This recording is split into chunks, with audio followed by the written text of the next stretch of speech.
नवरात्रि 9 दिन और 9 रातों की क्यों मनाई जाती है? जैसा मैं तो नीतू पंडित यूट्यूब चैनल पर सबका स्वागत करती हूँ। इस कथा का वर्णन श्री महापुराण में उमा संहिता खंड में मिलता है।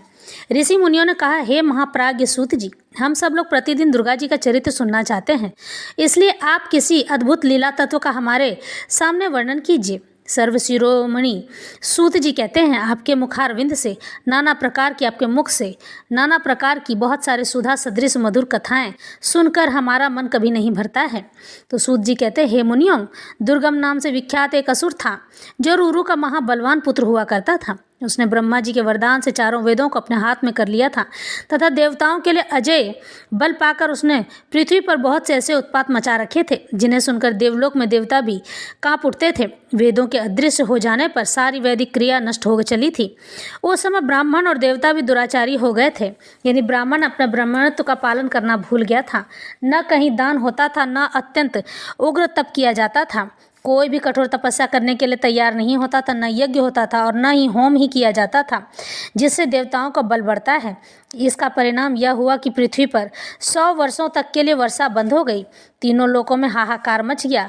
सब लोग दुखी हो गए। सबको भूख प्यास का महान कष्ट सताने लगा। कुआं, बावड़ी, सरोवर, सरिताएं और समुद्र भी जल से रहित हो गए। समस्त पेड़ पौधे लताएं सूखने लगी थीं। इससे समस्त प्रजाओं के चित्त में बड़ी दीनता आ गई। उनका मन बड़ा अशांत रहने लगा। उनके महान दुख को देखकर सब देवता माहेश्वरी योगमाया की शरण में चले गए। देवताओं ने कहा, हे महामाये, अपनी सारी प्रजा की रक्षा करो। रक्षा करो देवी, त्राहि माम देवी, रक्षा करो। अपने क्रोध को रोको, अन्यथा सब लोग निश्चय ही नष्ट हो जाएंगे। कृपा सिंधो, दीन बंधो, जैसे शुंभ नामक दैत्य महाबली, निशुंभ, धूम्राक्ष, चंड मुंड, महान शक्तिशाली रक्तबीज, मधु कैटव तथा महिषासुर का तुमने वध किया था, उसी प्रकार इस दुर्गमासुर का भी शीघ्र ही संहार कर दो। बालकों से पग पग पर अपराध बनता ही रहता है। बालक तो नटखट ही होते हैं और वो गलतियां करते ही रहते हैं।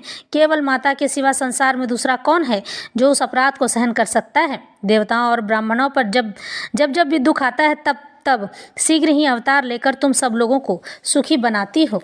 हे देवी, यह सुनकर कृपामयी देवी ने उस समय अपने अनंत नेत्रों से युक्त रूप का दर्शन कराया। उनका मुखारविंद, उनका मुख प्रसन्नता से खिला हुआ था और वे अपने चारों हाथों में क्रमशः धनुष, बाण, कमल तथा नाना प्रकार के फल मूल लिए हुए थी। उस समय प्रजाजनों को कष्ट उठाते देख उनके सभी नेत्रों में करुणा, दया के आंसू छलक रहे थे। वे व्याकुल होकर लगातार 9 दिन और 9 रातों तक रोती रही। उन्होंने अपने नेत्रों से अश्रु जल की सहस्त्रों धाराएं प्रवाहित की। उन धाराओं से सब लोग तृप्त हो गए और